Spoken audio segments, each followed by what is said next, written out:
This is A to Z with Mark Zinno, part of Locked On Sports Atlanta, and it starts now.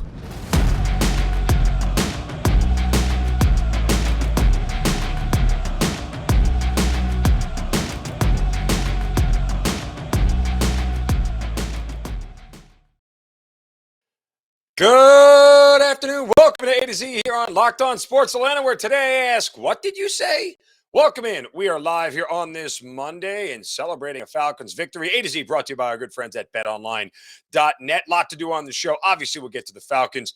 We will have to discuss the Braves' disappointing exit from the Major League Baseball postseason. Big shakeups in college football this weekend. We'll do it all here on this Monday edition. Give us a follow on Twitter at LockedOnATL. Of course, I'm at Mark Zinno, MarkZinno. Don't forget to subscribe and follow the YouTube channel as well. Like, thumbs up all the content there on our YouTube channel. And we are on Roku TV. Download the Roku TV app. Take us with you wherever you get Roku TV, Amazon Fire Stick, and the like. Let's start with the Atlanta Falcons. You know, it was interesting because prior to this game against the Niners, I had talked last week about the idea that, you know, you can't continue to win games the way the Falcons are winning games with the level of quarterback play that you're getting from Marcus Mariota. And I still hold to that maxim because I think it's 100% true.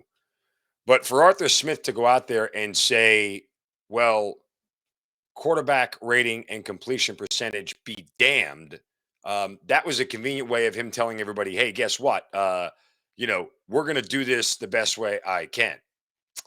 Well, yesterday, Arthur Smith went out there and just basically decided, I actually do care about quarterback rating and completion percentage because Marcus Mariota simply went 13 of 14, only for 129 yards. 2 touchdowns, no interceptions, and a quarterback rating of 144.6. Folks, the highest is 153.8. So, in short to say, Marcus Mariota had a pretty good day. Not only that, he did it with his legs as well. And the Falcons came away with one of the more surprising wins of the NFL slate yesterday as they were able to, figure out how to get through all this. Now, what I think is super important, too, is when you look at the numbers from yesterday, you're looking at a Falcons team that, again, they got outgained overall. They did not necessarily do anything on offense that wowed you. They had the benefit of a defensive touchdown. And the 49ers had more first downs. They did, as I said, they had more yards. They clearly had more passing yards. They didn't have more rushing yards. But nonetheless, all those stats mixed together, it doesn't look like it's a positive outcome, but the Falcons go 9 of 14 on third down. And that is the most important thing. They're also able to hold on to the football for over 33 minutes in this game. They forced 3 turnovers, as I mentioned. One of them turns into a TD. They limited their penalties to only 5 in the game. The Falcons played as clean of a game and as perfect as a game as you could expect to play when it comes to trying to win a football game, and did so. They jump out to this 14-0 lead, and it's like, oh my God, they're in the driver's seat. And then all of a sudden the 49ers get right back in it and score 14 points. It's like, uh-oh. But they held it all together. And their defense pitched a shutout in the second half, which Dean Pease must be over the moon about. Because you had thought with the momentum that San Francisco had gotten moving into halftime that there would at least be some semblance of, that his team might be going in the wrong direction. They locked it up in the second half, man. They really did. And there's a ton of credit to this defense and the way that they played. But again, I'll go back to the same thing over and over I've said about the Falcons this entire year, is simply that their scheme is so good on offense. This was the best rush defense in the league coming into this game. And all the Falcons did was chew them up for 168 yards on the ground, averaging 4.2 yards per carry. And they take control of a game against a team that was better than they were. There's not much you can really say about it. Other than that, I mean, everyone should be happy about this win. Everybody should be happy about the condition of this team and where they are. They're 3-3 and tied for first in the NFC South. Not many would have thought that would have been the case. And even if they were 3-3, you wouldn't have thought that other teams would have stumbled enough for them to be tied for first place in the NFC South. So Arthur Smith continues to do an amazing, amazing job with this team. And we talked last week, too, leading up to the game about how Mariota is here for the duration of this season. The play that he made on 3rd and 12 to scamper for 15 yards is exactly why he'll stay in the game for as long as he needs to stay in the game, because he makes plays that others can't. It's just that simple. I mean, again, Marcus Mariota is not being effective. He's being more efficient. He's being smart. He's staying within himself. And I think those are things that you have to give him credit for. The numbers are never going to look pretty from the offensive standpoint. They just won't. It's not the way Arthur Smith is going to allow this offense to unfold. Yeah, and here's what yesterday did for Marcus Mariota. For a guy who's completing 57% of his passes through the first 5 games, completing 92.9 of them yesterday, shot it back up into the 60s. He's at 61.3 for the season. And he's going to float around that 60% mark, which is low for NFL quarterbacks in today's passing league. 60% used to be like a high water mark. Now, it's just flat out low. But Arthur Smith is designing an offense where he knows that the quarterback can stay within himself and not have to do too much and not make too much of anything other than to just make enough plays to help his team win the game and stay net positive. Everything Marcus Mariota does, for the most part, and especially since he stopped turning over the football, everything that he does is net positive, right? And when you continue to be net positive, he keeps his team in games. They stay on the right track, and lo and behold, they end up winning football games. I mean, I don't think there's any reason to doubt the Falcons at this point in time against anybody that they play. Their schedule still gets tougher. There's no doubt about that, that it's going to get harder before it gets easier. They'll play the Bengals, on the road. Obviously, going to be a tough win. They still have the Chargers to take care of. They get the Panthers and the Bears sandwiched in there before they turn the corner to the back half of the season and the bye week and everything. But, I don't think you can be disappointed about much with this team. If you really wanted to nitpick, I'd look at the pass rush and the sacks. They only have 8 of them through 6 games. So it's not like they're getting the quarterback. They didn't get a sack yesterday. But hey, you can only really fix one major thing at a time. And the fact that they fixed this offensive line and they fixed the running game and they have an offense that at least is going to be respectable and keep people in games, keep the team in games. Yeah, well, I don't think there's much more you really need to worry about at this point in time. The sacks aren't going to come unless they start blitzing at a rate that is untenable, because they're going to put their secondary at a complete disadvantage. And I think Dean Pease knows that. I think he's okay with pressure, phantom pressure, and things of that nature for the most part, especially given that they're not playing a ton of high-level quarterbacks. I mean, again, they'll face one in Burrow, they'll face one in Herbert, but after that, it kind of lightens up as far as the level of quarterbacks they're going to face until they see Brady again. So, all in all, what's to be upset about?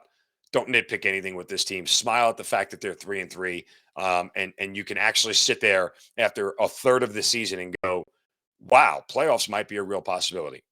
Something that I'd be dead wrong on, because I never thought that they had any shot whatsoever to even get close to the playoffs. And so here they are. Take it as a win. All right, we'll go from the good to the bad here in just a moment. First, a word from our friends at betonline.net. Fastest and easiest way to check in on all your betting needs.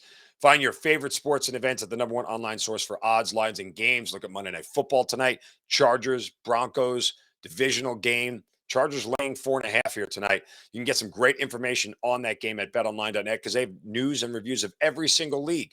Obviously, the NFL, college football, what a weekend it was. Major League Baseball playoffs continuing along. You get the NBA right around the corner, NHL underway. There's combat sports, esports, even golf, folks. I mean, how much more could you ask for from one site? Because BetOnline continues to be the top online resource for all your sports wagering information. You can look for, trends and angles and things that you might not get elsewhere. You get information on live in-game betting, scores, podcasts. They've got you covered on all of it. Head to BetOnline today or use your mobile device, which is great because you're on the go. You're sitting in an elevator or whatever. Just check BetOnline on the mobile device, and you'll learn about all the action that's happening tonight, today, tomorrow, whenever it is. BetOnline, where the game starts. All right, the game started for the Atlanta Braves in the playoffs, and it ended over the weekend as they got beat by the Philadelphia Phillies in 4 games. You know, and I saw a lot of reactions online to what happened to the Braves and the fact that they had lost, and you know, the idea that there was something that they could have done differently.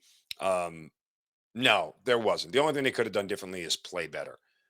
I will say a couple of things. One, I told everybody prior to the playoffs started, you wanted no part of the Philadelphia Phillies, none. You don't want to play a divisional opponent in the playoffs. Avoid it at all costs. If it is, make sure it's a 7-game series. So you have at least the benefit of a longer series to make things happen and right the ship. You play a divisional opponent in a short series, you're asking for trouble, especially when you're the higher seeded team because you got to play near perfect. But in short, what the Braves did was just not play good baseball. I mean, guys, you have to understand what the Braves have become offensively, and it works over 162 games. It's problematic in the playoffs because the Braves have become a hit a home run or strikeout kind of team. That's it. That's who they are. And I know that's who they are because the numbers say so. And why that's problematic in the playoffs, and I know that it's problematic in the playoffs, is because as a Yankee fan, I've watched it for the better part of a decade. When 162 games, you either strike out or hit home runs. You have a lot more room to hit home runs over 162 games. You don't have that blessing in the playoffs. Over a 4-game stretch, if you don't hit a bunch of home runs, guess what? You'll lose more than you win. Extrapolate that over a 20-game stretch, you'll probably hit more home runs. Why? Because the situations are more affable to hit one. Folks, the best two hitters and the two most dangerous hitters on your roster, Austin Riley and Michael Harris, batted 067 and 071 respectively. They were combined 2 for 29 in the series. What are you going to do? The only guy who hit the ball was Travis d'Arnaud. That's it. I mean, Matt Olson hit a couple of home runs, and that's the thing. Not a single home run did the Braves hit that mattered. There was not a single game-changing home run, not one that tied the game, not one that took the lead, nothing. Their home runs were meaningless. And oh, by the way, this team batted 180 over 4 games and struck out a whopping 43 times. You get 27 outs. If you do 10 of them by strikeout, it's not good. That's what it boils down to. Their OBP was 250. That's what it boils down to. You're not going to win a series when that happens. You're not. I mean, you look at the Phillies. Bryce Harper was 10 for 23, batted 435. Juan Segura batted 389. JT Realmuto, he was batting 250. I mean, these were guys, he scored 6 runs. This was the heart of their lineup, and they played really well. In fact, the best hitter, or the biggest power hitter on that team, Kyle Schwarber, he did a great job of. He went 1 for 20. He only got one freaking hit in the whole series and didn't have a single RBI.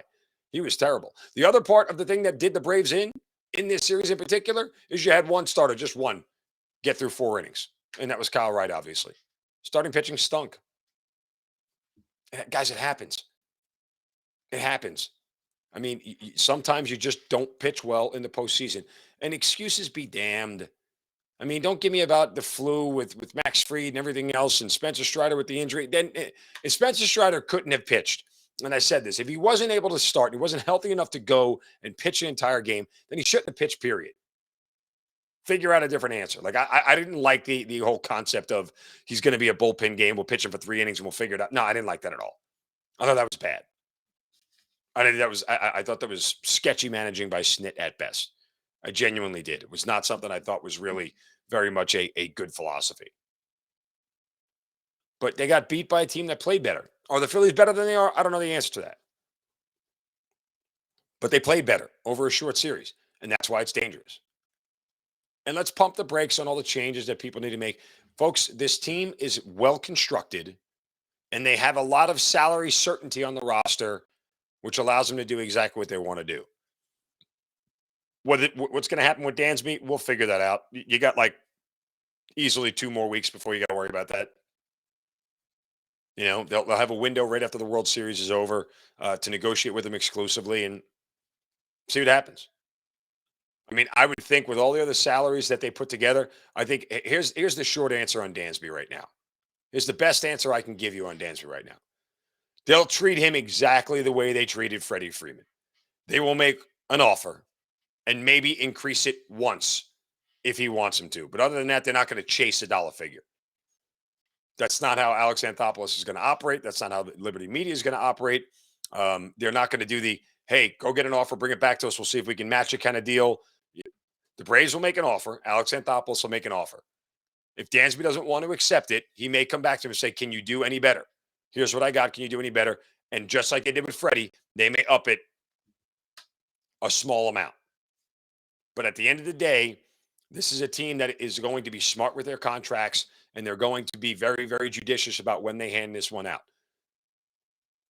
To this point, the Braves have not given I think Austin Riley is the highest average annual value of a contract at $21 million. They're not playing in that $25-30 million range. They ain't doing it. They are not doing it. So if Dansby Swanson is going to command what, the biggest shortstops in the league, Carlos Correa is, I think, getting $30 million, he's going to be on a different team. If Dansby wants to stay, then maybe he takes a discount. But nobody should believe in a hometown discount. I mean, that's just ridiculous, folks. You wouldn't do it. I wouldn't do it. Nobody would do it. I mean, it's just one of those things where it's not a very sustainable idea. And in the big picture, if you want to try to put a really silver lining on this and make this very much a Pollyanna sort of thing, guess what?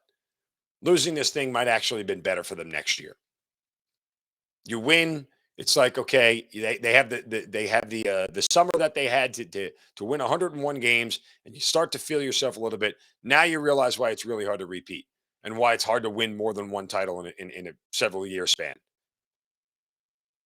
And that sting may help them going forward next year. Obviously, over the course of a 6-month season, a lot of things are going to change, and you have no idea how things are going to unfold, this, that, and the other. All that still, guess what? There's a certain amount of lessons you can learn from losing this. And you hear the words about how the manager and the coaches all spoke at the end of this. I think they all realized that they were sort of caught off guard about how quickly they were eliminated from the playoffs. So hopefully they roll it forward into something that is much more beneficial for them going into next year. All right. We got a big weekend in college football to get to. Before we do that, I want to remind you guys, because not only was it a big day in college, it was a big day in the NFL, to check out NFL Key Predictions here on Locked On. Thanks for making Locked On Falcons your first listen every single day. Aaron Freeman does an amazing job with that show on a weekly basis. Make sure you check out Locked On Falcons, but also check out NFL Key Predictions every Friday at Locked On NFL. That's right, folks. We do it big. We do it small here at Locked On. Locked On's experts give you the inside scoop of the 5 biggest games of the NFL weekend, including Sunday and Monday Night Football, plus betting advice from the field's leading betting experts, Bet Online. And me, of course. Follow NFL Key Predictions every Friday on Locked On NFL, available on the Odyssey app, YouTube, and wherever you get your podcast. Now, time for a Shovel of Wisdom. Brace yourselves, because it's time for the Shovel of Wisdom.